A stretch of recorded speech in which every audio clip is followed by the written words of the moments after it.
So you want to know how to obtain a visa to Qatar. Now there is an app. I would show you because the process was very simple. I applied and then I got my visa.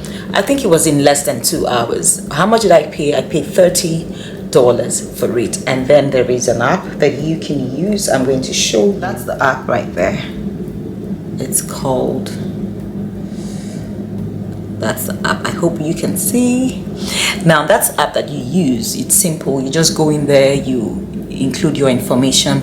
Now if you do have a UK visa, a US visa, a Schengen visa, a Canadian visa, it would make the process seamless for you, because you would be able to apply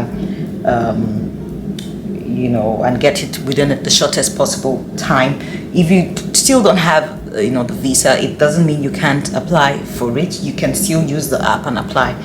So the process is very simple. Now the first thing you should do is that you should book your hotel. Like when you go to the app, they would try to find out when you plan to visit the country. So go to booking.com. like it's a website where you can book your hotel. You don't have to pay. So find a hotel that meets your needs. I would advise you try not to book a very cheap hotel, because by the time you go with the big names in the industry, like the hotel chain, you just countries like it. The idea, they want to promote tourism, so they want to know that you're coming in here to spend money. So don't go for a cheap hotel. Try and pick a hotel, anything from, let's say, 3-star up. The higher the better. Of course, I always say, when you come somewhere, don't ruin it. Don't ruin the experience for others. If you've been here, the idea is for you to come here, explore the city, like it. Don't ruin that experience for other people who would have genuine intentions. So come, and then once you're done with whatever you're here to do, go back to your country. And while you're here, respect the culture, and then just fit in, because it's their country, and then they're allowed to implement their own rules, and when you come here, like they say, when you go to Rome, behave like a Roman. So you can use the app to apply for your visa. I applied, I got my visa in less than 2 hours. I had a substituted visa. What I mean by substituted visa, I had, the option of using, any of the visas I had listed there. So I just picked one and then I used it. So once you log in, you would there's a questionnaire, there's a quick questionnaire that you would respond to, which would actually inform the recommendation that they would make for you to apply, for a visa. It's higher entry permit, and when issued, it's usually for 3 months. And then with the stay duration of 30 days. What that means is issued for a period of 3 months. You can travel within that period that it's valid. And once you come in, you are not allowed to stay more than 30 days. I think that is pretty easy, Why would you want to be here for 30 days?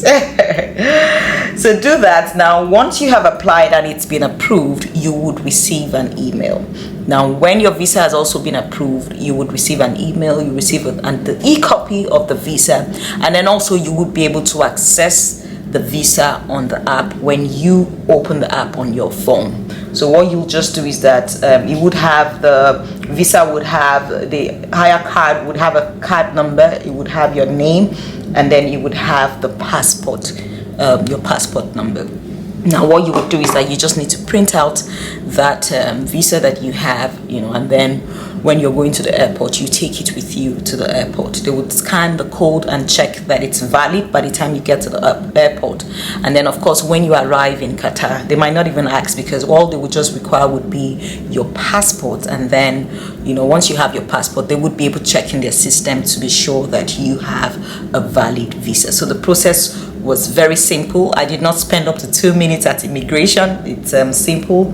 Coming into the city, it is a beautiful city. I got in here late at night. Don't be under pressure to maybe have a pickup. If you have someone that can pick you up, fine. If you want to get in touch with the hotel to send you a pickup, that's fine. But I'm assuming it's going to be expensive. Once you get to the airport, it's very easy. Step out of the airport, there is a taxi. The taxi's lined up, so you just pick the next available one, and it is cheap.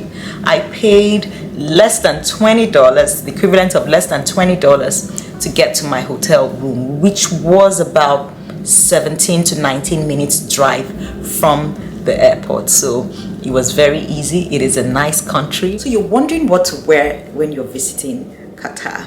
Now, Qatar is a Muslim country, and then they are conservative in so many ways. So if you come here, my recommendation would be for you to respect the culture and then fit in. Now, yes, the weather is hot. Now the weather gets as high as 40s, like the early 40, degrees, so it is very hot. And so you might be tempted to maybe just wear anything because you think, oh, the weather is hot, no one should be made to cover up. Well, it is a Muslim country, so when you come in, you just want to be very respectful of the culture and the norms. So I'm going to show you what I packed, and then you can also make an informed decision when you're thinking of packing and what to wear. So this is something that I wore, Now you don't have to look this way. You don't really have to wear boo-boo, but I like it, like I want to look like one of them. So yes, you can wear this, you can wear it, it is comfortable. Yes, it is hot outside. I'm going to limit, my movements.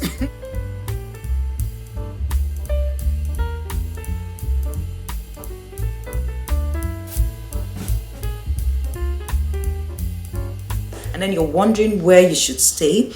You can pretty much stay anywhere. Go to Booking, or any other app that you use to do your hotel reservation. If you have like a loyalty hotel chain that you're part of, go, do that. There's Hilton, there's Marriott. I think the hotels here, in my opinion, are reasonably priced. So depending on the time when you're visiting. Now it's really hot, so I'm assuming less people would want to come for tourism, so prices are lower than they would be on the regular. So find a place that meets your budget within the city and just book it. It's easy to move around. Transportation is reasonable and affordable, in my opinion.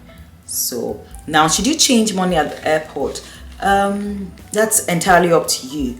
But if you do have a foreign currency card, you don't need to really have some. Yes, you might probably just need to change a bit of cash, just so you can hold. But cards, like the taxis, you can use your card. You can pay by card. When I picked the airport taxi and then I got to my hotel, I paid by card. So that's an option. But of course, if you do want to change money at the airport, there is an exchange, a foreign currency exchange outlet where you can, I'm going to explore the city, and then I'm going to just tell you what you can do, when you explore. So stick with me and welcome to Qatar.